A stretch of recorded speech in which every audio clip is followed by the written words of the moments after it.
नमस्कार। मैं हूं संजीव श्रीवास्तव। आप देख रहे हैं 4 PM न्यूज नेटवर्क।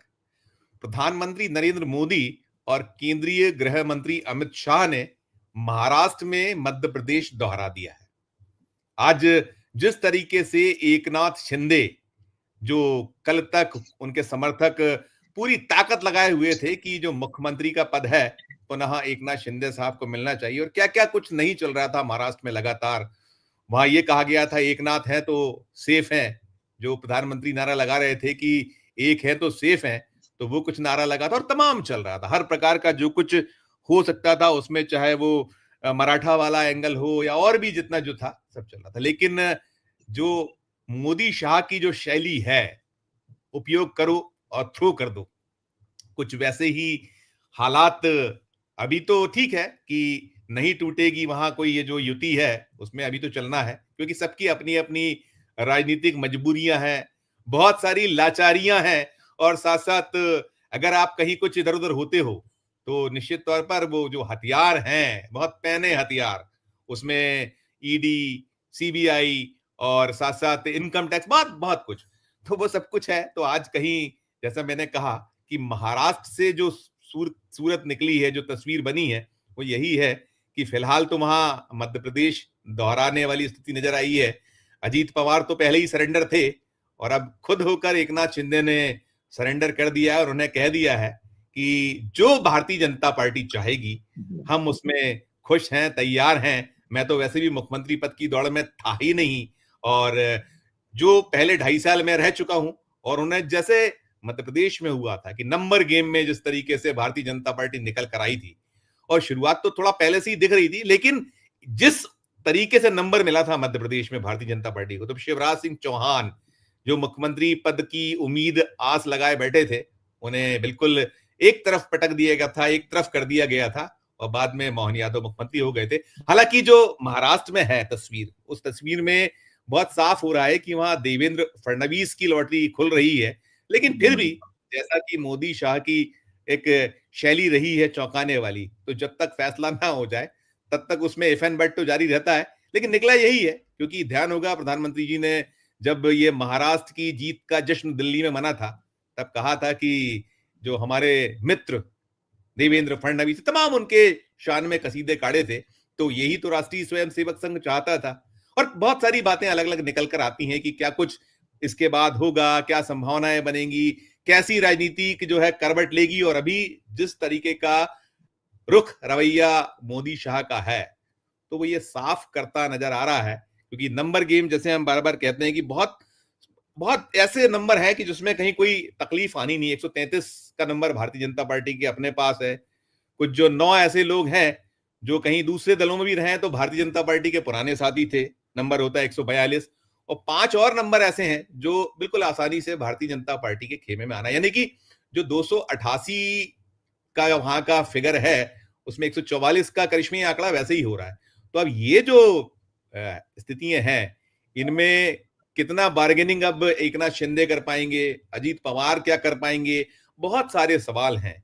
और ये भी है कि क्या वो डिप्टी सीएम, हालांकि उन्होंने जो संकेत दिए हैं उसमें तो कहीं नहीं दिखता कि वो डिप्टी सीएम पद स्वीकार करेंगे, लेकिन अजीत पवार की ओर से तो निकला है या दिखा है कि वो शायद मानेंगे और हो जाएगा। तमाम जो स्थितियां हैं, तमाम जो हालात हैं, क्या होगा महाराष्ट्र में आने वाले दिनों में, राजनीतिक हाल आएगा क्या कोई भूचाल, बहुत बहुत सारे सवाल। तो आज हम इन्हीं सब विषयों पर बात करेंगे, इन्हीं सवालों को खोजने का प्रयास करेंगे। जुड़े हैं हमारे साथ, एक पैनल जुड़ गया है। सीनियर जर्नलिस्ट सुधीर सक्सेना साहब हमारे साथ जुड़े हैं, प्रदीप श्रीवास्तव साहब सीनियर जर्नलिस्ट हैं, महाराष्ट्र से हैं शशि सोनवाने साहब, सुनते हैं आप उनको, विनय ठाकुर साहब हैं सीनियर जर्नलिस्ट, और डॉक्टर सुधांशु कुमार राजनीतिक विश्लेषक हैं। थोड़ा सा स्वास्थ्य गड़बड़ था तो काफी दिन बाद आप उन्हें हमारे चैनल पर देख पा रहे होंगे। तो मैं सभी का बहुत बहुत स्वागत करूंगा, और शुरुआत मैं करूंगा शशि सोनवाने साहब से। शशि जी, जो कुछ हुआ आज महाराष्ट्र में, संभावना यही लग रही थी लगातार, लेकिन जो एक ड्रामा होता है, पॉलिटिकल ड्रामा, बहुत बहुत दिन चलता है। आज तो तीसरा ही दिन था जिस दिन से नतीजे हैं उसके बाद से। लेकिन एकनाथ शिंदे की आस उम्मीद क्या सरेंडर हो गए, और अब उनका भविष्य क्या दिख रहा है आपको कि क्या उनको केंद्र में कोई जगह मिलेगी, क्या वो डिप्टी सीएम बनेंगे, क्या उनके बेटे को डिप्टी सीएम पद मिलेगा, बहुत सारे। और उसके बाद जो मैं बात कर रहा था कि बार्गेनिंग की जो बात है, नंबर गेम में जिस तरीके से भारतीय जनता पार्टी बहुत बहुत आगे आई है, तो हक अब तो ये भी रहा है कि उद्धव ठाकरे ग्रुप ने भी कह दिया है कि उनका पहला हक बनता है इतने बड़े नंबर के बाद। लेकिन जो राजनीतिक एक शहमात के खेल होते हैं, दांव होते हैं, पेंच होते हैं, उन सब में क्या आप देखते हैं, क्या पाते हैं, क्या रुख, क्या आने वाले दिनों में राजनीतिक हालात बनेंगे और क्या किसी को कुछ मिलेगा? एक छोटी टिप्पणी मैं सभी से बार बार लूंगा और फिर दोबारा भी लौटूंगा, लेकिन पहली टिप्पणी आपकी शशि जी। नहीं, रिजल्ट जो आया ना वो चौंकाने वाला रिजल्ट आया ना। मतलब जो जीतने वाले थे उनको भी इतनी उम्मीद नहीं थी। वो तो वो तो ये सोच रहे थे कहाँ से खींचतान करके हमको जोड़ तोड़ करनी पड़ेगी, और यहाँ तो बहुत सारा आ चुका है, और इतना आ चुका है कि बीजेपी को बाकी लोगों की वैसे जरूरत नहीं है, लेकिन अभी रखना पड़ेगा, ये स्थिति है। और एकनाथ शिंदे काफी अच्छा उनका परफॉर्मेंस रिजल्ट के रूप में आ गया। तो 2.5 साल का एकनाथ शिंदे का एज अ चीफ मिनिस्टर उनका जो कार्यकाल है वो दिल्लीश्वर को जैसे चाहिए, मोदी अमित शाह को जैसा चाहिए या अदानी साहब को जैसा चाहिए, उस प्रकार का उनका पूरा एक व्यवहार और एडमिनिस्ट्रेशन रहा है। जो काम देवेंद्र फडणवीस उनके कार्यकाल में ज्यादा आगे नहीं ले जा पाए, वो सारे काम इन्होंने करके दिखाए। वो वाडवन पोर्ट का होगा, धारावी का होगा, तो ये सारे जो काम करने के बाद स्वाभाविक रूप से एकनाथ शिंदे को लग रहा होगा कि वो मुख्यमंत्री दोबारा उनको बनाया जाना चाहिए और सरप्राइज के रूप में वो आ सकता है। ऐसा नहीं कि वो संभावना अभी भी खत्म नहीं हुई। जब तक मुख्यमंत्री की शपथ नहीं होती तब तक कोई संभावना से इनकार नहीं किया जा सकता। ये महाराष्ट्र की स्थिति है। एक दूसरी बात है, लॉजिकली जैसे शिवराज सिंह चौहान का मध्य प्रदेश में हक बनता था, वैसे लॉजिकली महाराष्ट्र में अगर किसी का हक बनता है तो देवेंद्र फडणवीस का। ये तो मानना ही पड़ेगा, उनके हम कितने भी टीकाकार हो जो भी हो, लेकिन उनका स्वाभाविक रूप से हक बनता है। और उनके साथ में या उनके पक्ष में संघ परिवार से लेकर बीजेपी के तमाम विधायक, महाराष्ट्र की भारतीय जनता पार्टी उनके साथ बिल्कुल खड़ी हुई दिखाई देती है। लेकिन दिल्ली क्या चाहती है? तो आइडियली मेरा मेरा अपना एक ऑब्जर्वेशन ऐसा है शॉर्ट में, कि दिल्ली ये चाहती है कि उनको एक यस मैन चाहिए, और वो यस मैन जरूरी नहीं कि वो भाजपा का हो। यस मैन की अगर हम लोग तुलना करने के हिसाब से चले तो अच्छा कैंडिडेट एकनाथ शिंदे बन जाते। तो इसलिए एकनाथ शिंदे की संभावनाएं नकारी नहीं जा सकती। लेकिन चूंकि नंबर भाजपा के पास है और एकनाथ शिंदे ने अभी बोल भी दिया कि बीजेपी जो तय करेगी वो हम लोग मानना ही पड़ेगा, है ना। उसके अलावा तो उनके पास और कोई चारा नहीं है। विदाउट एकनाथ शिंदे भी बीजेपी की सरकार बनेगी, विदाउट अजित पवार भी एकनाथ शिंदे बीजेपी की सरकार बनेगी, विदाउट एकनाथ शिंदे एंड अजित पवार भी बीजेपी की सरकार बन सकती है, क्योंकि इन दो पार्टियों को बनाया ही बीजेपी ने। तो इनकी उतनी हैसियत नहीं बनती कि वो बार्गेनिंग कर सके।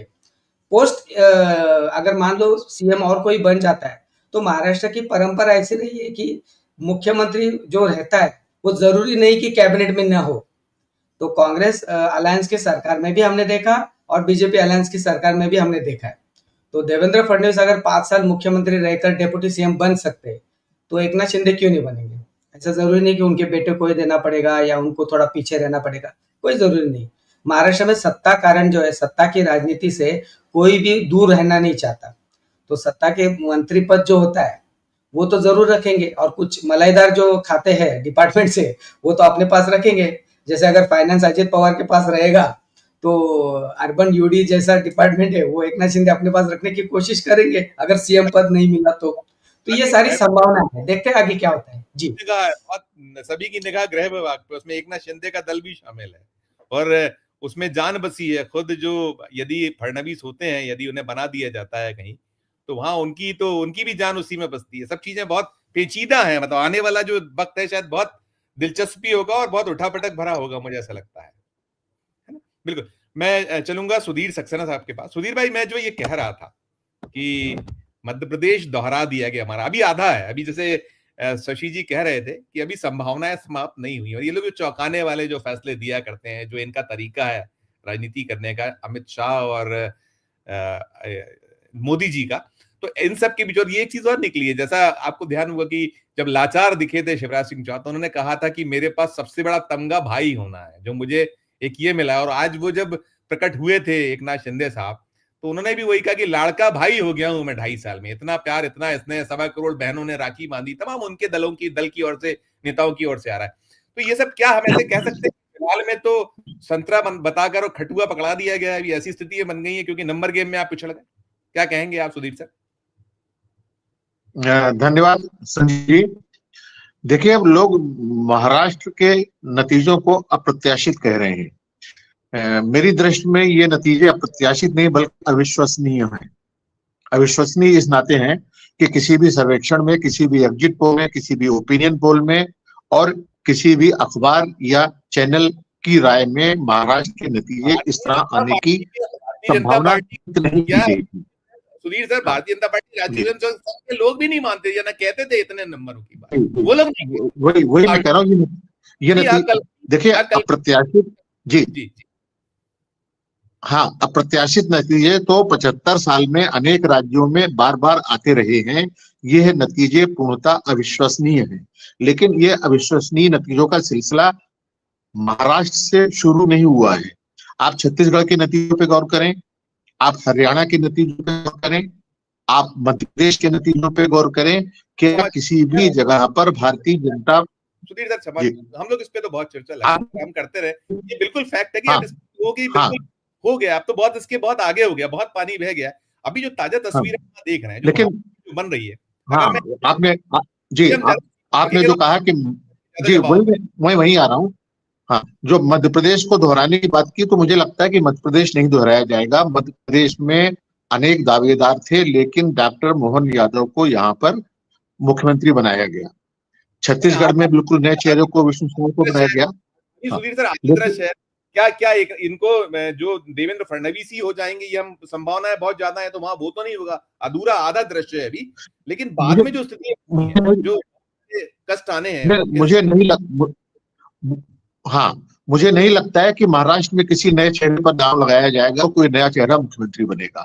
देवेंद्र फडणवीस आरएसएस के ब्लू आइड बॉय हैं। वहां जो लाड़की बहना योजना सफल हुई है वो अलग बात है, लेकिन अगर कोई आरएसएस का लाडला बेटा या लाडला चेहरा है तो वो देवेंद्र फडणवीस का चेहरा है। देवेंद्र फडणवीस नागपुर से ताल्लुक रखते हैं, नागपुर आरएसएस का मुख्यालय है। और आप याद करें कि 20 नवंबर को मतदान के तुरंत बाद देवेंद्र फडणवीस नागपुर में आरएसएस के रेशीम बाग स्थित मुख्यालय में जाकर मोहन भागवत से मिलते हैं। तो आज की तारीख में मोदी और अडानी कितने भी एक छत्र प्रधानमंत्री और गृह मंत्री हो, लेकिन महाराष्ट्र में जहां पर आरएसएस ने बहुत उल्लेखनीय भूमिका निभाई है भारतीय जनता पार्टी की जीत में, तो भारतीय जनता पार्टी के का जो शिखर नेतृत्व है वो आरएसएस पसंद को वीटो करने का मुझे लगता है दुस्साहस नहीं करेगा। इसलिए देवेंद्र फडणवीस, यानी जिनको आजकल हम लोग देवा भाऊ कहते हैं, उनकी संभावना बहुत प्रबल है। और दूसरा, भारतीय जनता पार्टी के पास जो संख्या बल है 132-33 विधायकों का, उसके चलते चाहे वो एकनाथ शिंदे हो, चाहे अजित पवार हो, या भारतीय जनता पार्टी का कोई अन्य नेता, महत्वाकांक्षी नेता हो, विनोद तावड़े का हश्र आपने देखा कि हश्र क्या हुआ उनका, तो कोई भी उसको चुनौती देने की, अपना दावा ठोकने की स्थिति में नहीं है। इसलिए मुझे लगता है कि देवेंद्र फडणवीस का भाग्य प्रबल है और आरएसएस का प्रिय पात्र होना उनके लिए भावी मुख्यमंत्री के तौर पर मुझे लगता है कि सोने में सुहागे का काम करेगा। और शिंदे को सीएम बनाना 2.5 साल पहले उनकी मजबूरी थी। अगर वो शिंदे को उस वक्त मुख्यमंत्री नहीं बनाते तो महाराष्ट्र में भारतीय जनता पार्टी की युति का सत्ता में आना कठिन था और शिंदे और अजित पवार कुछ और खेल कर सकते थे। तो उससे बचने के लिए और सत्ता को अपनी उंगलियों से, सत्ता के सूत्र लिपटे रहे, भारतीय जनता पार्टी ने शिंदे को मजबूरी में मुख्यमंत्री बनाने का दांव खेला था। जहां तक शिंदे बिहार फार्मूले की बात कर रहे हैं कि बिहार में कम विधायक होते हुए भी जनता दल यू के नीतीश कुमार को मुख्यमंत्री बनाया गया है, तो वहां का परिदृश्य अलग है, महाराष्ट्र का परिदृश्य अलग है। इसलिए वो फार्मूला महाराष्ट्र में लागू करना भारतीय जनता पार्टी के लिए कतई जरूरी नहीं है। और यदि उसकी आड़ लेकर शिंदे बगावत करते या अलग रास्ता अख्तियार करते तो उससे खुद शिंदे घाटे में रहते। इसलिए मुझे लगता है कि आज की तारीख में संभावना यही है कि देवा भाऊ एक बार फिर से महाराष्ट्र के मुख्यमंत्री होंगे। बिल्कुल आप ठीक कह रहे हैं कि संभावना वही है, हम लोग भी वही कह रहे हैं कि जो आने वाला 24 घंटे हैं वही है। कल दिल्ली में बैठक है, दिल्ली में बैठक में इन सबको पहुंचना है। और जैसा होता है, चूंकि नंबर गेम में इतना डिफरेंस है कि किसी को भी ना बोलने की स्थिति, और उनके अपने जो नसें दबी हुई है वो बहुत प्रमुख है।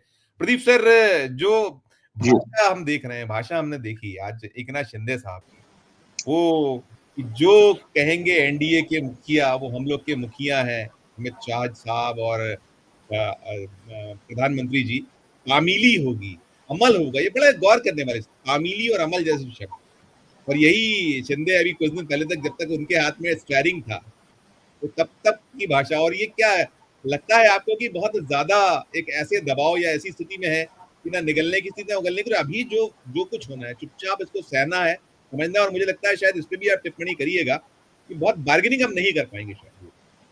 प्रदीप मैं शुरुआती इसी से कर रहा हूँ संजीव जी कि जिल्लाही आपके हुक की तामील होगी, ये कंडीशन है जिसपे इस समय शिंदे और अजीत पवार टिके हुए हैं। इनके पास बार्गेनिंग का, पॉलिटिकल गेम खेलने का कोई वो नहीं है। वो भी ये जानते हैं, हम नहीं कहते हैं रिजल्ट कैसे आया, लेकिन उनको भी ये मालूम है कि उनका 41 नंबर और 57 नंबर कैसे आया है।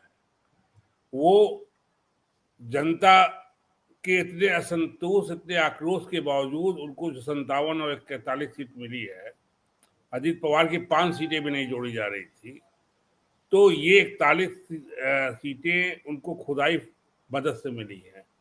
और ये खुदाई मदद जो है प्रधानमंत्री नरेंद्र मोदी जी और उनके जो गैर राजनीतिक उपकरण हैं, तो नॉन, उनके जरिए मिली है। उसमें आप किसी को भी रखिए, ईडी को रखिए, चुनाव आयोग को रखिए, किसी को भी रखिए, उनसे मिली है। तो उनकी हिम्मत ही नहीं। शिंदे क्या थे आज से 2.5 साल पहले? शिंदे क्या थे?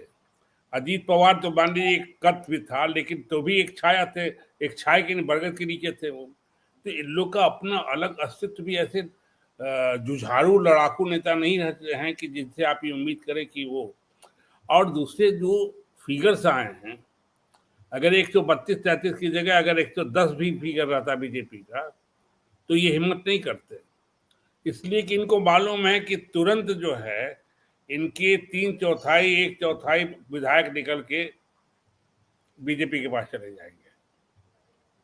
मतलब एक क्षण की भी देर नहीं लगेगी जब ये जमे जमाए विधायकों को तोड़ लेते हैं, कांग्रेस के, गोवा के, उत्तराखंड और एमपी के, ज्योतिरादित्य सिंधिया जैसे लोगों को तोड़ के, संजय सिंह जैसे यूपी के लोगों को तोड़ के, जो कैबिनेट मिनिस्टर रह चुके हैं, तो ये जो बेचारे आए हैं, इनको तो खुद मालूम था कि हम जीतेंगे नहीं इस बार। अगर हम जीते हैं तो बीजेपी जी, मोदी जी और अमित शाह की कृपा से, और उनके जरिए जो लोग हमको हेल्प किए हैं उनके जरिए जीते हैं। तो उनकी तो, और फिर सत्ता का सुख छोड़ के क्यों इनके पीछे भटके हम, शिंदे और अजीत पवार, जिनका खुद अस्तित्व तो रहेगा कि नहीं रहेगा ये पता नहीं है। ये जो अस्तित्व इस चुनाव के बाद अजीत पवार का और शिंदे का बना हुआ है, जिसके आगे शरद पवार और उद्धव ठाकरे छोटे हो गए, नाना पटोले, राहुल गांधी और प्रियंका गांधी और खड़गे छोटे हो गए, ये देवेंद्र फडणवीस के, अमित शाह, नरेंद्र मोदी जी के वजह से नहीं हुए ना। आप ये बताइए, लोकसभा में मतलब अप्रत्याशित की जगह जो उन्होंने अविश्वसनीय शब्द यूज किया सुधीर जी ने, एकदम सही, अगर शब्द को ले तो एकदम सही शब्द है। आज से 6 महीने पहले इलेक्शन होता है लोकसभा का, 31 सीटें जो है अपनी बचपा चली जाती है। इस 6 महीने में मैं आप ही से पूछूं संजीव जी की एक चीज बताइए जिससे कि 14% वोट बढ़ गया। 14% वोट का बढ़ना 2-3% वोट से कहां मामला चला जाता है। 14% वोट पाने के लिए किसी भी पार्टी को 5 साल 10 साल संघर्ष करना पड़ता है। यही तो मैजिक है ना उनका। मोदी मैजिक नहीं चल रहा है। आप नांदेड़ सीट आज हार जा रहे हो, ये मैजिक नहीं है। मोदी के नाम पे जो है वहां की 6 सीटें चली आ रही हैं आपके पास। ये मैजिक इन द सेंस की जो बेईमानी है, जो इस पे ब्लेम्स है कि ये चीजें हुई हैं, आरोप जो है, मीडिया जो है, मतलब खेल या बाकी खेल, वो सब कुछ दिखता है ना इसके पीछे। मीडिया देखिए इतना वो हो गया है कि अब वो नहीं बता पा रहा है कि कैसे जीते। जैसे हमने आपसे पूछा या वहां से महाराष्ट्र से साक्षी जी बैठे हैं, शशि जी, इनसे मैं पूछूं, ये भी नहीं बता पाएंगे कि कैसे 14% बढ़ गया या 5% कैसे बढ़ गया। तो मीडिया कैसे बता पाएंगे? तो अब वो क्या करेगी?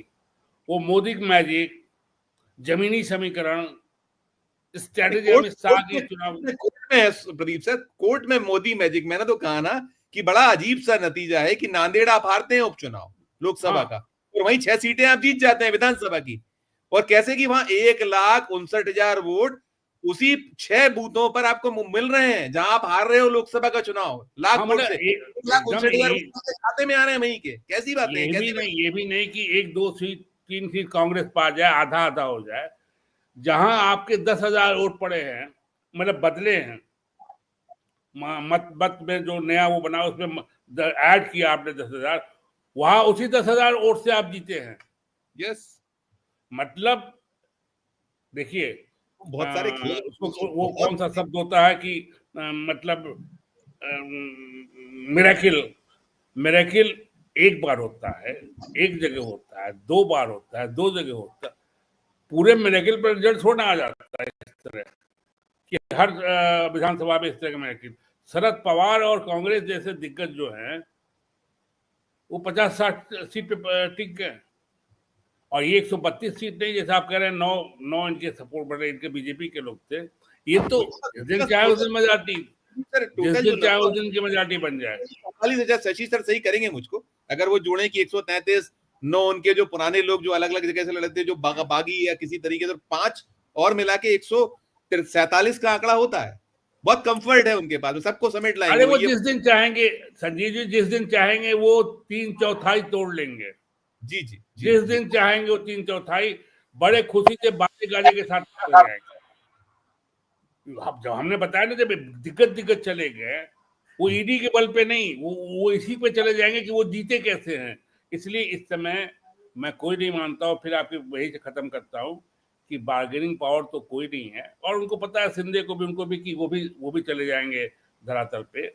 और जहां तक फडणवीस का सवाल है, चौंकाने वाला मुझे नहीं लगता है कि चौंकाने, क्योंकि फडणवीस के पीछे संघ पूरा सपोर्ट संघ कर रही है, लेकिन हो सकता है।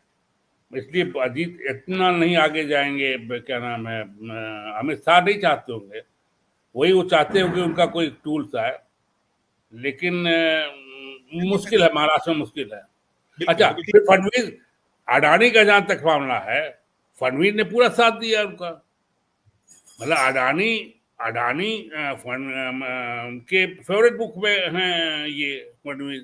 तो आप संघ को छोड़िए, संघ को एक बार ठुकरा भी सकते हैं, लेकिन अडानी को अमित शाह और नरेंद्र मोदी थोड़ा ठुकरा सकते हैं। और अभी मामला इतना गंभीर हो रहा है कि अडानी को लेके सब चल रहा है। अगले चरण में पुनः आप लोगों से सवाल करूंगा सब ये। मैं सुधांशु सर क्या देखते हैं, वो लाड़का भाई कह रहे हैं कि मैं तो लाड़का भाई हो गया, लेकिन जैसी हम बात कर रहे थे कि जो यूज करके थ्रो करने वाली स्थिति है, कि बन गई ऐसी स्थिति है, और बहुत दिन मतलब ये लोग जिस बेदर्दी से जब अपनों को नहीं बख्शते, क्योंकि एकनाथ शिंदे या अजीत दादा पवार, जो भी फिलहाल अजीत दादा पवार पहले ही सरेंडर थे, और उनको मालूम है कि मेरे को कहीं भी इधर उधर हुआ तो कब कहाँ वो धराशायी कर दिया जाएगा पता नहीं चलेगा। इन सब हालातों में क्या आप देख रहे आने वाले दिनों में, और क्या उठापटक संभावित है? और खासकर ये जो मुख्यमंत्री पद वाला है, ठीक है कि अभी हो जाएंगे देवेंद्र फडणवीस के बहुत उजले चांस हैं, जबकि शशि भाई कह रहे हैं कि अभी मत कहिए जब तक कि निर्णय ना हो जाए। और यही वजह है जब वो वहां महाराष्ट्र में बैठ के ये बात कर रहे हैं, और हम लोगों ने इन लोगों का देखा है कि ये कब कौन सा एक खेल ने, पर्ची वाले मुख्यमंत्री भी बहुत सारे देखे। इन सब संदर्भों में आपकी टिप्पणी सुधांशु जी।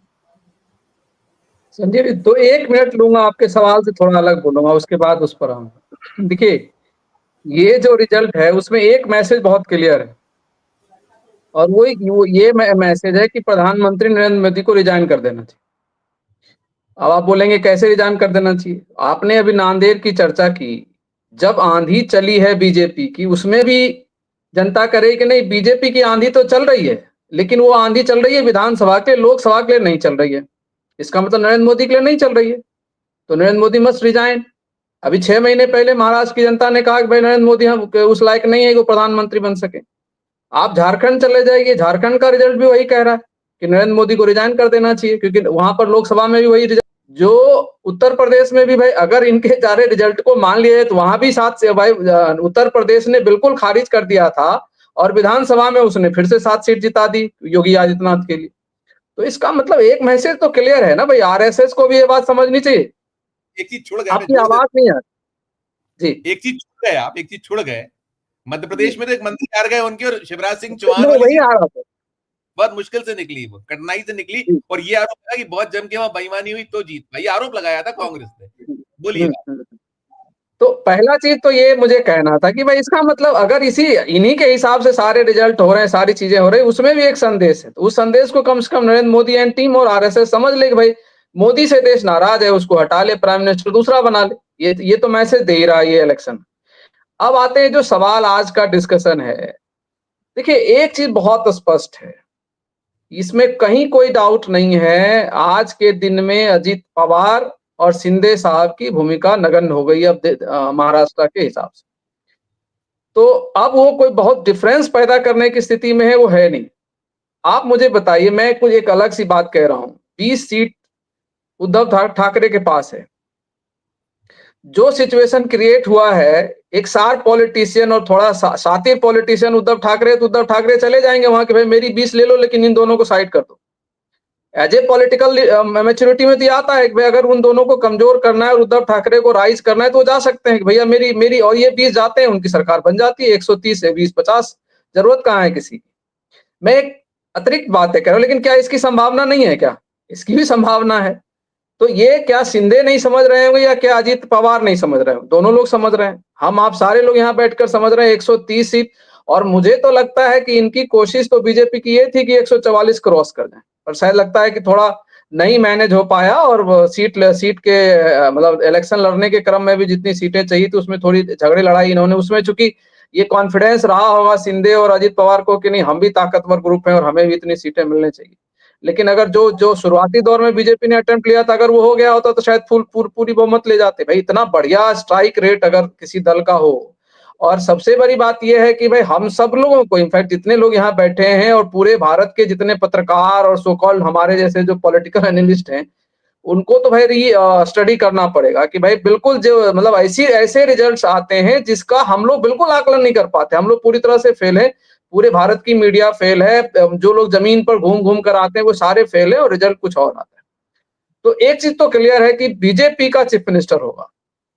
वो अभी हमारे एक महाराष्ट्र के साथी कह रहे थे शिंदे फडणवीस साहब होंगे या कोई चौंकाने वाली पर्ची निकलेगी, वो हो सकता है कोई चौंकाने वाली पर्ची निकलेगी, लेकिन वो पर्ची बीजेपी की होगी, वो शिंदे के लिए नहीं निकलने वाली। ये इतना तो मेरी समझ, पॉलिटिकल जितनी समझ है उससे मैं ये समझ पा रहा हूँ। दूसरी बात ये भी है लगभग कि हो सकता है, चूंकि बीजेपी का एक वर्किंग स्टाइल रहा है कि अगर मान लीजिए उसको बहुत ज्यादा चीफ मिनिस्टरशिप अगर उसको मिल जाती, उसके बाद उनको पता है कि डिप्टी चीफ मिनिस्टरशिप मिलना और नहीं मिलने का कितना मायने मतलब होता है। तो डिप्टी चीफ मिनिस्टर ये हो सकता है कि 2 बना दें, जो एक शिंदे गुट का होगा और एक अजीत पवार गुट का होगा। लेकिन उसमें भी जो पोर्टफोलियो होगा, मिनिस्ट्री जो बटेगी, वो जरूरी नहीं है कि इनके हिसाब की हो। मतलब गृह मंत्रालय तो आप भूल जाइए, क्योंकि गृह मंत्रालय अभी इन्होंने सारा खेल ही उद्धव ठाकरे के साथ जो खेल हुआ वो गृह मंत्रालय की वजह से हुआ था, है ना। तो वो चीज तो भूल ही जाइए कि अगर वो कमजोरी नहीं, वो कमजोरी तो वो देने वाले भी नहीं है, क्योंकि जब डिप्टी चीफ मिनिस्टर रह के भी फडणवीस साहब ने अपने साथ गृह मंत्रालय रखा था, जब वो डिप्टी चीफ मिनिस्टर तब भी गृह मंत्रालय उन्हीं के पास था, तो आपको वो खुद चीफ मिनिस्टर बन के किसी को गृह मंत्रालय देंगे, इसकी बिल्कुल संभावना नहीं है। और अभी मैं कहीं रिपोर्ट भी पढ़ रहा था बीजेपी के सूत्रों के हवाले से कि ये सब तो बिल्कुल मतलब ये क्लियर हो चुका है उनके दिमाग में कि चीफ मिनिस्टर बीजेपी का होगा, गृह मंत्रालय नहीं दे रहे हैं। आपको मैं बता रहा हूँ, उसमें इस रिपोर्ट में ये भी मेंशन है कि वित्त मंत्रालय भी अजीत पवार को दोबारा मिल जाए, ये बड़ी बात हो, क्योंकि 3-4 मंत्रालय की वहां बड़ी चर्चा होती है। एक तो अर्बन डेवलपमेंट मिनिस्ट्री जो अभी महाराष्ट्र के साथी कह रहे थे, और एक गृह मंत्रालय और एक फाइनेंस मिनिस्ट्री, ये 3 मिनिस्ट्री है जिसको लेकर के वहां आपस में जितनी भी लड़ाइयां होनी है होती है। लेकिन मुझे लगता है कि बीजेपी कहीं कोई सरेंडर करने के मूड में नहीं है। और वो सर खाली वहां नहीं दिख रहा सर, लोकसभा में भी आप उठाकर देखिए कि इन दोनों दलों ने जो सपोर्ट कर रखा है नीतीश कुमार और इधर आंध्र प्रदेश से, हम लोग तभी एक्सपेक्ट कर रहे थे कि हो सकता है कि ये लोकसभा अध्यक्ष लेंगे, तो डिप्टी स्पीकर तो देखिए बनाया तक नहीं। तो इनके वर्किंग के तरीके, और जो एक महत्वपूर्ण चीज है, देखिए जो अडानी बनी हुई सरकार को गिराने में अपनी कोई भूमिका की कमी नहीं छोड़ता, यही अजीत पवार ओपन में आके कहते हैं। ये तो हमारा देश भी आज के डेट में अद्भुत है, हम सबको मंथन करने की जरूरत है कि ओपन में आकर कोई और कह रहा होता, मान लीजिए कि विपक्ष का कोई नेता कह रहा होता, ये आरोप लग रहे होते, उसको आप खारिज कर सकते थे।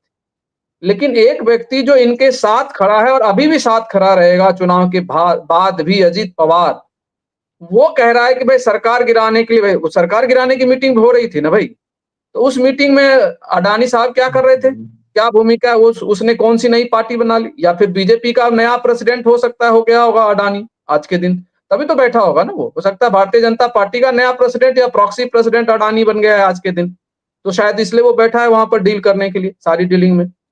तो जो अडानी इस सीमा तक जा सकता है अपने व्यवसाय की रक्षा के लिए, तो आज के दिन वो जब उसके हिसाब से सारी चीजें हो चुकी हैं और देवेंद्र फडणवीस से उसके अच्छे अंडरस्टैंडिंग रहे होंगे, तभी जो पीछे की घटनाक्रम हुए, जो सारी रिपोर्टें आई, जो पिछले दिनों नेता प्रतिपक्ष शायद आंकड़े जारी कर रहे थे कि भाई कितने सारे इंडस्ट्रीज उठाकर दूसरे राज्यों को दिया गया, और वो 1 लाख करोड़ का सारा जो प्रकरण है, तो उसमें ये कैसे कोई भी मतलब लूज विकेट तो छोड़ नहीं सकता वो व्यक्ति। तो वो तो अपनी पूरी तैयारी करेगा, उसके हिसाब से कैबिनेट बनने वाली है, हम सब कितना भी डिस्कशन कर लें। और देखिए घट कितना रहा है, 130 सीट पर बैठा। करिएगा आप संक्षिप्त में, एक बनर्जी से भी टिप्पणी देकर फिर दोबारा लौटूंगा। आप करिए, कंप्लीट करिए। लास्ट कह रहा हूँ कि भाई ऑलरेडी 130 पर बैठे हैं, 15 की जरूरत है।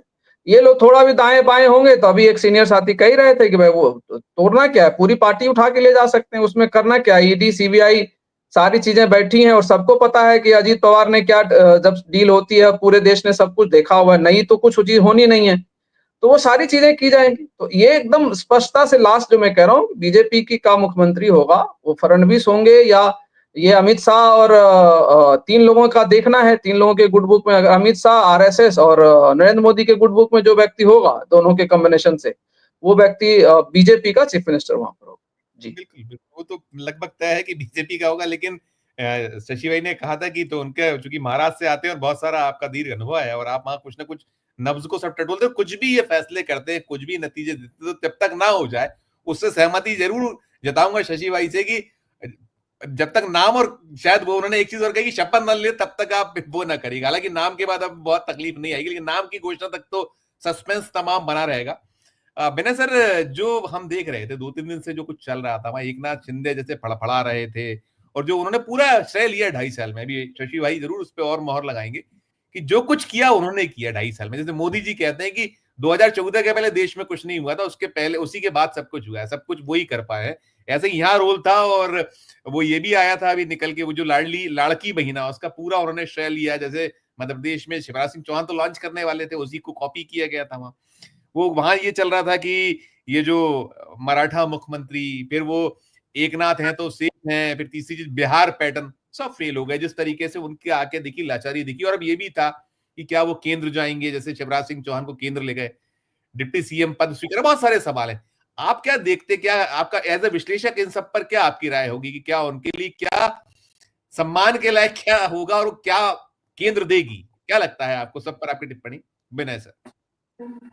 संजीव सर, पहली बात तो ये कि हम लोग ऐसे दौर में हैं जिसमें पॉलिटिक्स में ये मोरालिटी के हिसाब से नहीं चल रही। बहुत पहले इंग्लैंड के किसी राजनीतिक ने कहा था कि world revolves around the axis of money, तो वो चीज जो है आज भारतीय राजनीति में थोड़ी ज्यादा दिख रही है।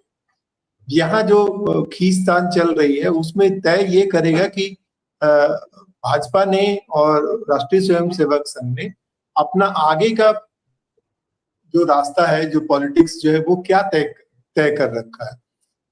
एकनाथ शिंदे और अजीत पवार दोनों के सामने ये मुश्किल है कि अभी अगर उनको अपनी राजनीतिक उत्तरजीविता चाहिए, तो चूंकि अभी उनके शत्रु जिंदा है, तो उनको ये भाजपा का साथ जरूर चाहिए।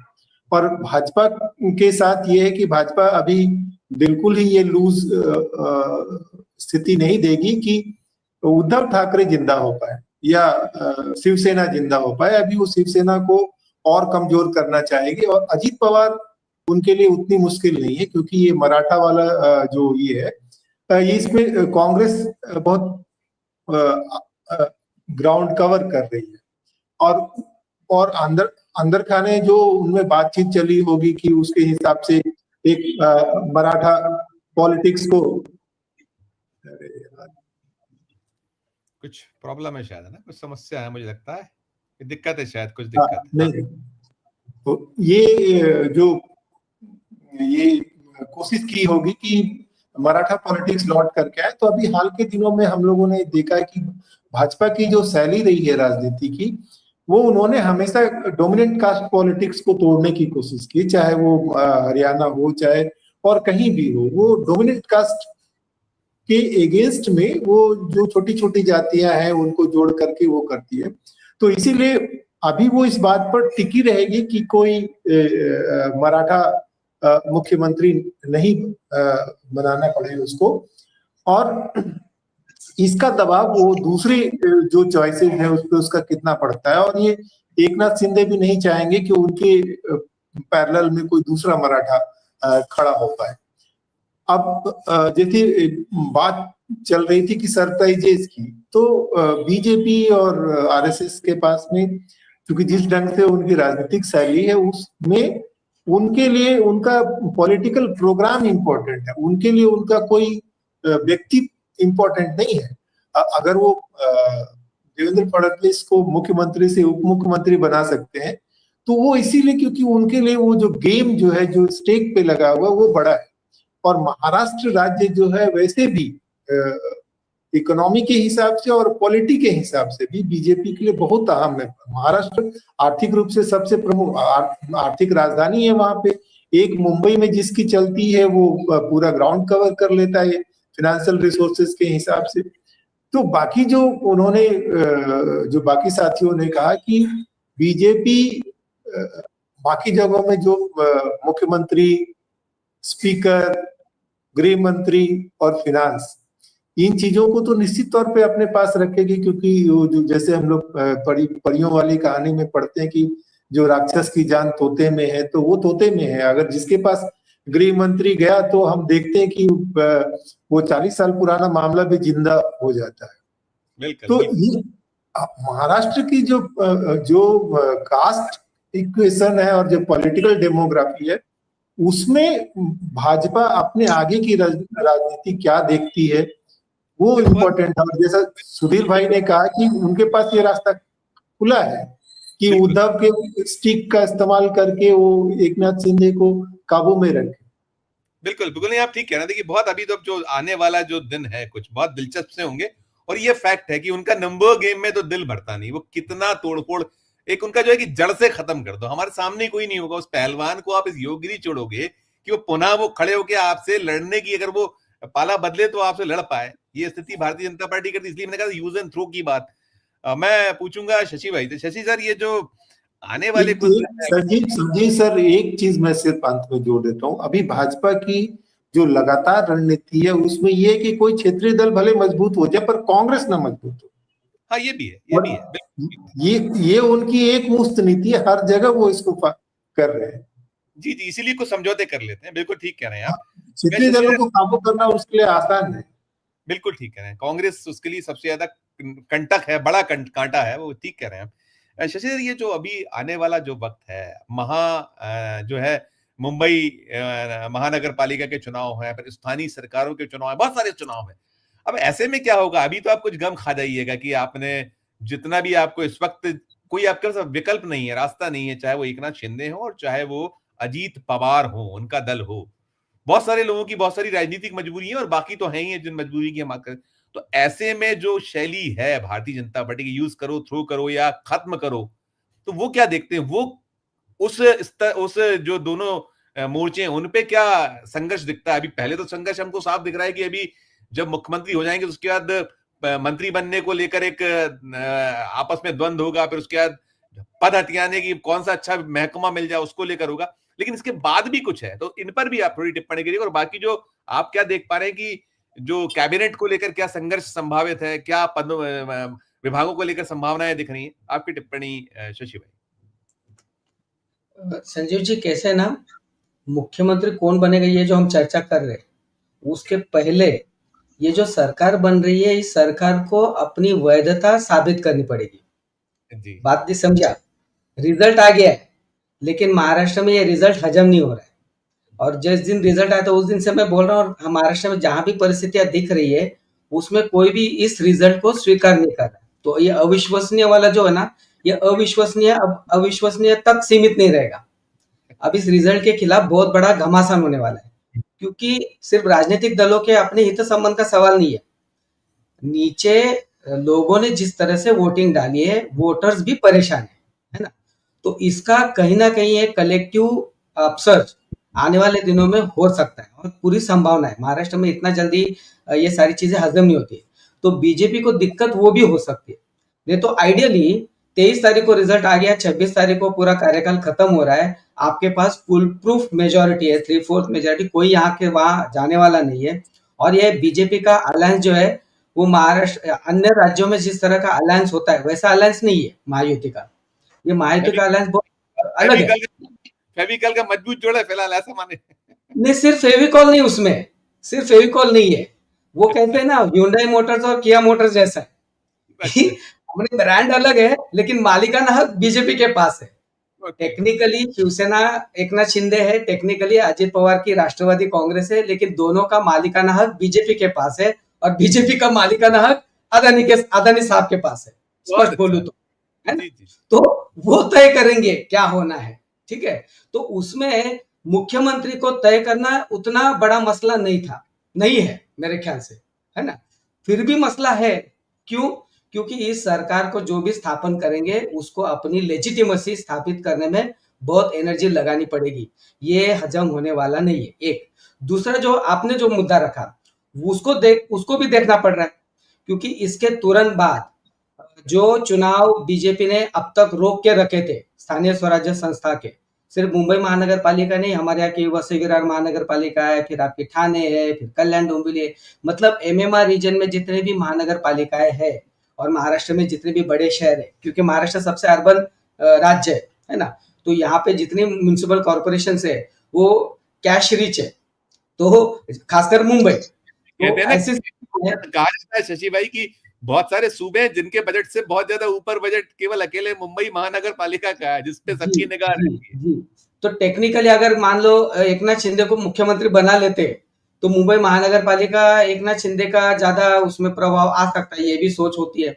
तो एकनाथ शिंदे अगर खास आदमी बन जाते दिल्ली के तो कोई दिक्कत नहीं है, सवाल उधर खींचतान उधर है। तो अभी स्पर्धा जो चल रही है वो ये है कि दिल्ली के हम कितने खास है ना। दिल्ली से कोई अंतर रखना नहीं चाहता, दूरी रखना नहीं चाहता, तो जो ये साबित कर देगा कि मैं दिल्ली के ज्यादा करीब हूं और दिल्ली वाले भी मान ले कि ये बंदा ठीक रहेगा हमारे लिए, उसी कॉम्बिनेशन में चलेगा। विनय ठाकुर जी ने जो बात कही वो मुझे बहुत इंपॉर्टेंट लगी, वो कास्ट कॉम्बिनेशन को लेकर। मराठा जाति का जो पॉलिटिकल डोमिनेशन था वो बीजेपी ने इस चुनाव के बाद पूरी तरह से तोड़ दिया है, और वो भी एक मराठा मुख्यमंत्री को 2.5 साल बिठाकर, तो ये बड़ी बात हो चुकी है। इसके बाद मुझे नहीं लगता कि मराठा सीएम को कंटिन्यू करने का कास्ट कॉम्बिनेशन के हिसाब से कोई मुद्दा बनता है। तो हो सकता है कोई छोटी जाति का होगा, और छोटी जाति की जब बात करते हैं तो महाराष्ट्र में संख्या के स्तर पर ब्राह्मण सबसे छोटी जाति है, हालांकि वो पॉलिटिकली कल्चरली सबसे डोमिनेंट होता है हमारे सारे सांस्कृतिक परिवेश में, लेकिन फडणवीस उसी जाति से आते।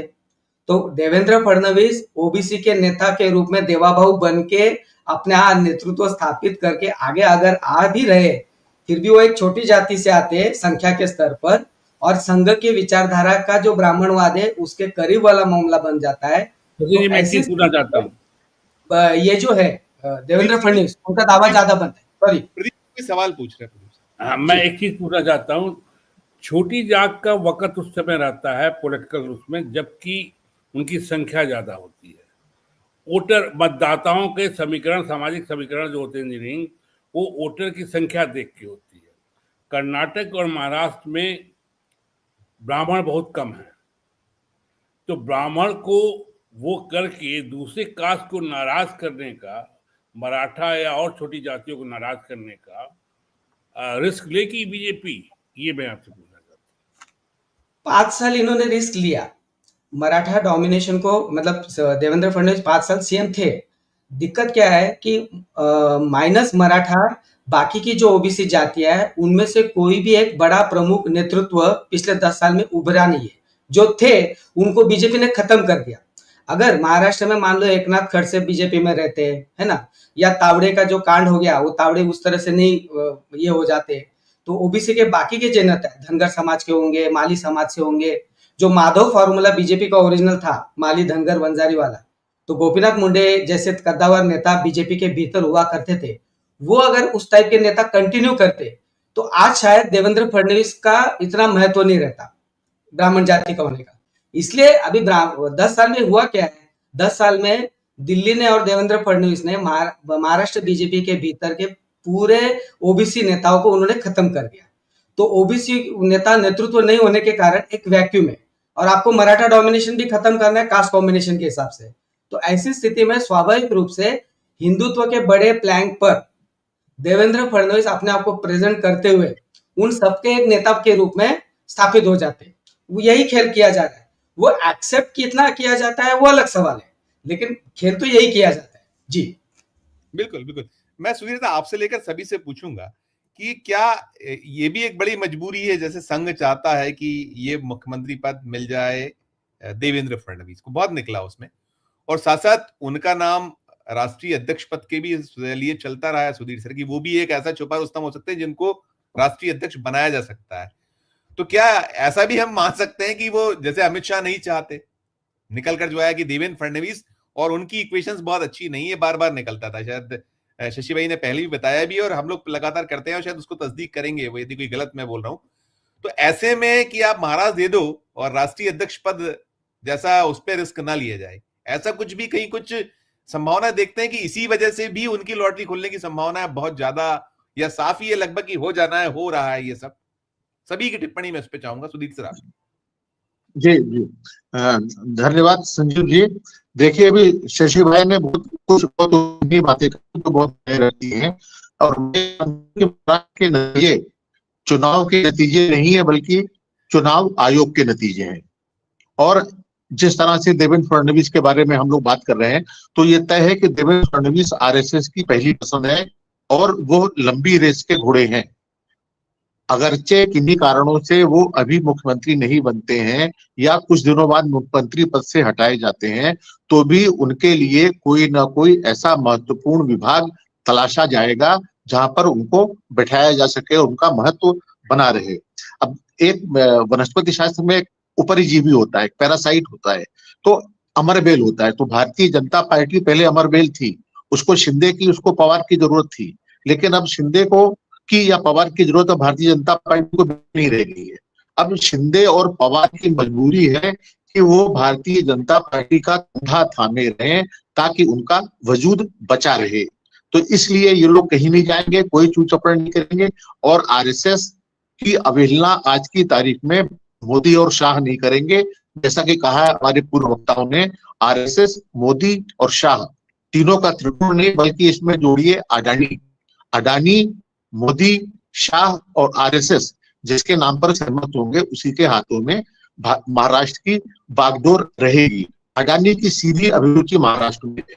धारावी डेवलपमेंट जो स्कीम है उसके 540 एकड़ जमीन ही नहीं बल्कि 1080 एकड़ जमीन अडानी को सौंपी गई है। अडानी सरकार गिराने की बैठक में शरीक होते हैं। अडानी खुले हाथों भारतीय जनता पार्टी को धन मुहैया करते हैं, और धारावी के बहाने जो 1000 कट गया। प्रदीप सर आप बोलिएगा, इसी पे मैं जो सवाल कर रहा था वो अडानी पे बात कर रहा था, कुछ मैं कह नहीं रहा था कि आप प्रॉपर आवाज नहीं है, कुछ नेटवर्क प्रॉब्लम कर रहा है, क्या कहिएगा आप? मैंने जो सवाल किया था, अनम्यूट कीजिएगा। एक बार सवाल फिर से दोहरा दीजिए। मैंने ये सवाल मेरा था कि जो दृश्य है, इस दृश्य में सीधे सीधे कई सारों मजबूरियां हैं कि आपको इसलिए भी देवेंद्र फडणवीस को महाराष्ट्र भेजना ज्यादा उत्तम होगा कि यदि वो दिल्ली की कुर्सी, जो अध्यक्ष पद वाली कुर्सी जो खाली होने वाली है, जिसको अभी विकल्प तलाशा जा रहा है कि इस चुनाव के बाद होना है, या हो सकता है दिल्ली चुनाव तक और डाल दें, तो उसके बाद वहां ना पहुंचे, ये मैं पूछ रहा था। इसके कारण नहीं संजीव जी, अध्यक्ष पद पे फडणवीस तो नहीं आएंगे, इतना तो मुझे लगता है। मतलब उस तरह भी महाराष्ट्र में बीजेपी का उसको कोई नेता नहीं है। मुंडे के जाने के बाद जो है ना, अगर सच पूछिए तो 5 साल बीजेपी को वहां कोई संभाला रहा, नेतृत्व देता रहा, तो देवेंद्र फडणवीस संभाले रहा है। बीजेपी एकदम पीछे चली गई, बड़ा वो चला गया था, लेकिन फडणवीस हमेशा लड़ते रहे। हालांकि अमित शाह, नरेंद्र मोदी की पॉलिटिक्स ये भी रही कि कोई भी का कद बढ़े ना, कद बढ़ने के पहले काट दे। खट्टर को काट दिया, शिवराज सिंह चौहान को काट दिया, बहुतों को काट दिया, मुंडे को काट दिया। तो बहुत उनका ये रहा, किसी भी प्रदेश में, राष्ट्रीय स्तर पर नहीं, इवन प्रदेश स्तर पर भी कोई भी जो है कद बढ़े ना, तो उसमें हो सकता है शशि जी की बात सही हो कि उनका काट दिया, जैसे खट्टर को ला दिया गया, राजस्थान में ला दिया गया, मध्य प्रदेश में ला दिया गया, वो बात सही। लेकिन शशि जी ने एक बात बहुत महत्वपूर्ण कही, लेजिटिमेसी की बात। ये पूरी राजनीति वहां पे ये एकदम सही कह रहे हैं कि नहीं होता, राजा आप बन गए लेकिन जनता ने राजा आपको स्वीकार नहीं किया है, उसके मन में आक्रोश है। अब आपको ये प्रूव करना है कि नहीं हम ही राजा हैं, वो बीजेपी को प्रूव करना है। जो आने वाले इलेक्शन हैं, जो उपचुनाव, जो चुनाव हैं निकायों के, जिसके बारे में शशि जी कह रहे थे, वो उसके लिए बहुत जरूरी है। एग्जैक्टली क्योंकि अगर वहां हारते हैं तो न केवल महाराष्ट्र में, ऑल ओवर इंडिया निकलेगा कि ये विधानसभा जो लोकसभा में आ रहे, इसमें आ रहे ये। सर जब तक ईवीएम से चुनाव हो रहे हैं तब तक कोई चुनाव जहां वो चाहे जो जीतना हो, फिर भी स्थानीय निकाय। लेकिन देखिए ना, हम जिस नांदेड़ की बात कर रहे थे, आपने देखा ही ना वो कि अजीब सी स्थिति है, कैसे उलटते हैं, कैसे पलटते हैं। या तो ये भी कहा गया, किसी ने कहा मजाक भी या जैसे भी लीजिए, कटाक्ष था कि वो भूल गए वहां मैनेज करना, कि हमें लोकसभा ही मैनेज करना है। ये भी एक कटाक्ष हो रहा है। सही, वो तो बेशर्मी में करते हैं, बेशर्मी की हद करते हैं। मैं अगर पूर्वांचल की भाषा में कहूँ तो बेहयाई की हद करते हैं। मैं तो ये कई बार बोल चुका हूँ बिना किसी संकोच के, क्योंकि अब हम लोग को शर्म आने लगी है बोलते बोलते। एक ही बात 5 साल सब, आप 19 की बात कर रहे हैं। अभी कोई कह रहा था कि हम लोग पत्रकार देखना भूल गए, समझना भूल गए, चुनाव नतीजों को, चुनाव को समझना भूल गए। ये बात मैं 2017-19 से कह रहा हूँ।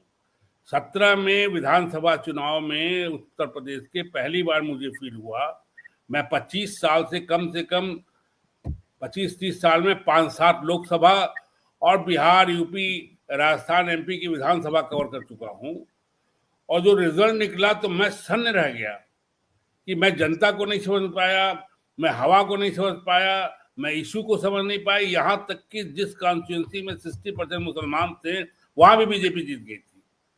2019 में मैंने ये जो झारखंड के चुनाव लड़े थे कांग्रेस के माफी चाहता हूँ, अभी 7 उपचुनाव देखिए ना, उसमें भी तो कुछ सीट है, 1-2 सीटें हैं उत्तर प्रदेश की। नहीं, लेकिन आप जो ये कह रहे हैं ना, स्थानीय निकाय के चुनाव जो है विधानसभा लोकसभा चुनाव से अलग है।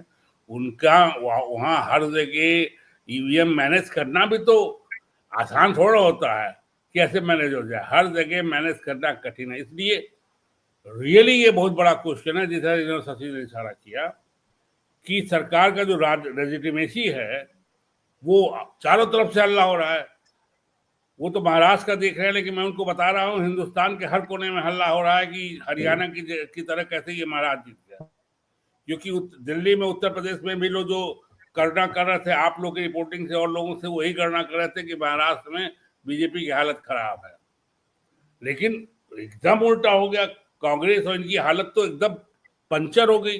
तो वो कोई रिजल्ट एक्सेप्ट नहीं कर रहा है। अब टायर बस्ट हो गया, पंचर भी नहीं है, बस्ट हो गया वो। हाँ, बस्ट हो गया एकदम। रिपेयरिंग नहीं है, रिपेयरिंग की। आप संक्षिप्त करिएगा, छोटा करिएगा, खत्म करिएगा। तो मैं बस लास्ट इसलिए मुझे लग रहा है कि आने वाले 1 साल में ये चुनाव जो है, बीजेपी ये जो भी करेगी, शिंदे को और इनको पटाने की कोशिश करेगी। शिंदे, अजीत पवार का बात उसके निगाह में कुछ नहीं समझ है, लेकिन इन्होंने जो इशारा किया उस लेजिटिमेसी को देखने के लिए 10 वोट भी, या शिंदे का जो शिवसेना का जो बटा हुआ भाग है, इवन मनसा जो है, इन सबको वो बटोरने की कोशिश करेंगे, क्योंकि उनको लेजिटिमेसी प्रूव करना बहुत जरूरी है। इसलिए शिंदे, अजीत पवार का महत्व बना रहेगा, ना तो बाकी कोई महत्व नहीं उनका, उनके निगाह में। तो जब चाहे तब उनको लात मार के भगा सकते हैं। ठीक कह रहे हैं आप, ठीक। लेकिन वो उनको सब जो आप कह रहे हैं वो मुझे नहीं लगता, वो तो इतने निर्लज, आपने निर्लज और क्या बेहाई शब्द, बेहया की बात की, वो बहुत बेहया है। उनको सबसे फर्क नहीं पड़ता, उन्हें तो जिससे पाना है वो उतना पाके। थोड़ा अच्छा शब्द है। जी हाँ, जी हाँ। सुधांशु सर, आपकी टिप्पणी। नहीं, ये जो अभी एक्चुअली जो सवाल आप करें ना अध्यक्ष पद वाला, मैं देखिए एक समझ है सर, महाराष्ट्र के इलेक्शन के रिजल्ट में जो भी है, जो बाकी की जो कंसिडरेशन है, अगर हम केवल जो चुनावी प्रक्रिया है उसके तहत ही अगर देखने की कोशिश करेंगे तो मैंने शुरू में ही कहा कि भाई ये इलेक्शन का रिजल्ट रिजेक्शन ऑफ मोदी है, रिजेक्शन ऑफ गुजरात लॉबी जो मतलब तो obvious है कि वहां पर कम से कम कोई एज मिल गया है नरेंद्र मोदी एंड टीम को आरएसएस के ऊपर, वो तो मुझे नहीं दिखता। जो नहीं जो ये लोग कर एक्चुअली जब हारते हैं तो ठीक रहा, वो दूसरों में फोड़ते हैं, कोई जीतने में वो ये नहीं कहते, कैसे निर्लसता के साथ में वो श्रेय ले लेते नहीं हैं नहीं सारा। नहीं संजीव सर आप जो कह रहे वो पब्लिक कंजम्पशन के लिए है ना, वो जो चीजें हो रही है कि भाई हारने में मतलब हारने वाला वो पब्लिक कंजम्पशन, लेकिन विद इन पार्टी और विद इन आरएसएस को तो ये उल्लू नहीं बना सकते ना। वहां तो उनको ये थोड़ी कह देंगे कि देखो महाराष्ट्र हमने जितवा दिया। वहां तो इनको पता है कि महाराष्ट्र अगर मान लीजिए इन्हीं के लॉजिक पे जाते हैं, उस लॉजिक में भी महाराष्ट्र अगर जीती है, मतलब इनके लॉजिक को बिलीव कर ले हम, तो वो महाराष्ट्र जीती है। ये खुद कह रहे हैं कि भाई आरएसएस के कार्यकर्ता गली गली घर घर गए, तो अल्टीमेटली महाराष्ट्र का चुनाव आरएसएस ने जिताया, तो आरएसएस डिसाइड करेगा कि पार्टी का अध्यक्ष कौन होगा। नरेंद्र मोदी का अपर हैंड नहीं होता इस रिजल्ट के बाद, मेरा ये सेंस है कहने का। तो अगर नरेंद्र मोदी जी का अपर हैंड नहीं होता और अमित शाह का अपर हैंड नहीं होता, जो अध्यक्ष के चुनाव के, क्योंकि लोकसभा के बाद से ही एक घबराए हुए हैं और बहुत सारे रिपोर्ट्स आए कि भाई आरएसएस चाहती है कि भाई उनका अध्यक्ष अब पार्टी का हो, और उनको क्लियर कर दिया गया था कि आइदर आप प्राइम मिनिस्टर पोजीशन रख लो और आइदर अध्यक्ष का पद ले लो, दोनों में से कोई एक चीज आपको करनी पड़ेगी। तो अध्यक्ष इन्होंने प्राइम मिनिस्टर रख लिया, तो अध्यक्ष का पद आरएसएस तय करेगा। तो इस रिजल्ट से कहीं ये फर्क नहीं पड़ रहा कि उनके हाथ से आरएसएस की हाथ से चीजें निकल जाएंगी। आरएसएस ही आज के दिन अब अध्यक्ष तय करेगा, और वो उन्होंने प्रूव करके दिखा दिया है इनके हिसाब से। हरियाणा के लिए भी यही कहा गया कि भाई आरएसएस ने तय किया था कि नहीं पार्टी का वो करना है नरेंद्र मोदी, और उसकी वजह से ना, जैसे तो ये भी कहा जाता है ना कि उत्तर प्रदेश में इसलिए खराब रिजल्ट आया लोकसभा में क्योंकि आरएसएस ने हाथ खींच लिया। तो वो आरएसएस का जो खींचा हुआ हाथ था वो वापस आ गया महाराष्ट्र में और हरियाणा में, तो आरएसएस फिर अपना अध्यक्ष भी बनाएगा। तो उस दृष्टि से मुझे नहीं लगता कि जो वो चाह रहे होंगे, जिस व्यक्ति को भी आरएसएस चाह रही है, अगर उसमें फडणवीस साहब होंगे, हो सकता है फडणवीस अध्यक्ष बन जाए, नहीं तो मेरी समझ तो ये कहती है कि फडणवीस मुख्यमंत्री बनने जा रहे हैं। अब और उस लेवल पे आप पर्ची वाला भी मामला सर इतना आसान नहीं है, जो पर्ची राजस्थान में निकल आई थी या उत्तरांचल में किसी को उठा के बना दिया, वो इतना आसान आज अभी नहीं। मुझे लगता है कि मिलेगा, फडणवीस जी मिलेंगे, अध्यक्ष ले जाएगा। आप बिल्कुल एग्री करता हूँ कि इस समय उनको बहुत सारी मजबूरियां उनकी भी अपनी है, और इसमें मैं और जोड़ूंगा, आप जो कह रहे हैं आरएसएस और फलाना, मुझे तो लगता है वो MDKCG मोहनदास करमचंद गांधी साहब जो हैं, वो जिनके पकड़ा गया था, जिनके साथ जो उनके विनोद तावड़े साहब को पकड़ा था और तमाम हुआ था, तो वो भी बहुत बड़ा, वही तो सबसे बड़ा रोल वही हुआ है। वो शशि भाई ज्यादा मुस्कुरा भी रहे, मैंने जब कहा MDKCG मतलब मोहनदास करमचंद गांधी जी, जो नोट पे जो तस्वीर है उनकी, वही ज्यादा चली। अंतिम टिप्पणी बने सर आपकी। सर जो सरप्राइज वाला बात जो हम लोग की जो चल रही है वो यही है कि उनको सूट कितना करता है। और अभी जिस हिसाब से भाजपा के लिए महाराष्ट्र इम्पोर्टेंट है, उनको एक एक्सपीरियंस्ड आदमी चाहिए, या तो वो बिल्कुल ही ऐसा आदमी चाहिए जिसको वो रिमोट कंट्रोल से चला पाए और उसका कोई उनको पॉलिटिकल एडवांटेज हो। अगर पंकजा मुंडे अगर आज वो पॉलिटिक्स के हिसाब से मजबूत रहते तो क्या पता शायद इस पे दांव खेल देते कि वो लेजिटिमेसी दिला पाएगी। पर अभी जो स्थिति है उसमें देवेंद्र फडणवीस के लिए महाराष्ट्र का मुख्यमंत्री पद ज्यादा अहम है बजाय कि पार्टी के, और बीजेपी के लिए भी वो ज्यादा सूट करता है। बाकी जो गुणा भाग जो है वो चलता रहेगा। आरएसएस ने ये बता दिया कि भाई ये आपको मैंने ड्राइविंग सीट पे बिठाई है पर गाड़ी हमारी है, आप इसको ठोक नहीं सकते। ठीक आप ठीक करें। कुल मिला के ये देखिए, वो बहुत सारी चीजें हैं उसमें, तमाम चीजें, और उसमें सबसे खास जो मोदी शाह चाहते कि उनको नहीं चाहिए एक जो सयाना व्यक्ति हो, जो समझ बूझ रखता हो, वैसे लोग नहीं चाहते। उन्हें तो वो जो पर्ची वाली की बात है वो ज्यादा चाहते, लेकिन मुझे लगता है अब शायद चलेगा नहीं, बहुत देर नहीं है, 24 घंटे के में फैसला सामने आना चाहिए। कल जब बैठक होगी तो निकल कर आ जाएगा क्या कुछ करने। वैसे ही सर कॉन्स्टिट्यूशनल क्राइसिस हो चुका है कि कॉन्स्टिट्यूशन के हिसाब से उनको मुख्यमंत्री फिर आप ला देते हैं वो संविधान वो मानते औपचारिकता बची है, वो कुछ नहीं है, कुछ भी नहीं, खाली औपचारिकता बची है। औपचारिकता है, औपचारिकता। मैं वही कह रहा हूँ, उनके लिए सब नहीं है ना, संविधान है ना कुछ है, वो तो सब कुछ वही है, सारा कुछ वो भले ही वो एक चीज और मैं कहूंगा, ये विनय जी को मैं थोड़ा सा, ये जो बार बार कह रहे थे बीजेपी आगे की रणनीति देखती है, बीजेपी के लिए क्या भला होगा, नहीं सर, नरेंद्र मोदी की आगे की राजनीति होती है, बीजेपी बीजेपी गई पीछे, बिल्कुल उनके लिए क्या भला होगा। मैं इस पे बस संशोधन बिल्कुल ठीक है। एक अच्छी और शानदार चर्चा के लिए अगर उन्होंने साबित कर दिया है कि BJP equals to Narendra Modi तो वही होगा। अच्छा, Indira Indira is India, India is बिल्कुल बिल्कुल। मैं सुधीर सर, प्रदीप सर, शशि भाई, विनय जी और सुधांशु सर, आप सबका एक अच्छी और शानदार चर्चा के लिए बहुत बहुत शुक्रिया, बहुत बहुत धन्यवाद, आभार। तो ये थी हमारी चर्चा आज की। कुछ ही घंटे और हैं, तमाम चलेंगी अटकलबाजियां। तो राजनीति जब होती है तो राजनीति में बहुत सारे इफ एंड बट भी होते हैं और अटकलबाजी, और जैसा मोदी और शाह जिस तरीके के निर्णय देते आए हैं, तो शायद अभी देवेंद्र फडणवीस को भी तब तक नींद नहीं आने वाली जब तक कि उनके नाम का अनाउंसमेंट नहीं हो जाता है। और चूंकि वो कुछ भी कर देते हैं, दोनों जो गुजराती बंधु हैं, मुझ पिटारे से क्या कुछ निकल आए, तो तमाम लोग तब तक आशंकित रहेंगे। लेकिन कुल मिला के जो महाराष्ट्र की राजनीति है, जो देश को दशा दिशा देती है, जैसे उत्तर प्रदेश है, वहां जो जीत ले वो दिल्ली पहुंचता है, तो महाराष्ट्र पर जिसका राज होगा वो बहुत इंपॉर्टेंट होता है, क्योंकि व्यावसायिक जो स्टेट है बहुत कुछ वो देता है। और इसी वजह से जो कुछ चल रहा है, जो हो रहा है, वो गर्म है पूरे का पूरा मामला और मसला। तो कुल मिलाकर इस चर्चा को यहीं विराम दूंगा और अनुरोध यही करूंगा कि ये चर्चा आपको कैसी लगी, हमारे वीडियो के कमेंट बॉक्स में जाकर जरूर टिप्पणी कीजिएगा। और अच्छी लगी हो तो हमारे चैनल को लाइक कीजिए, सब्सक्राइब कीजिए, ज्वाइन का बटन ना दबाया हो तो ज्वाइन का बटन भी दबाइए। प्यार और स्नेह बनाए रखिए और देखते रहिए 4 PM न्यूज नेटवर्क। धन्यवाद, नमस्कार।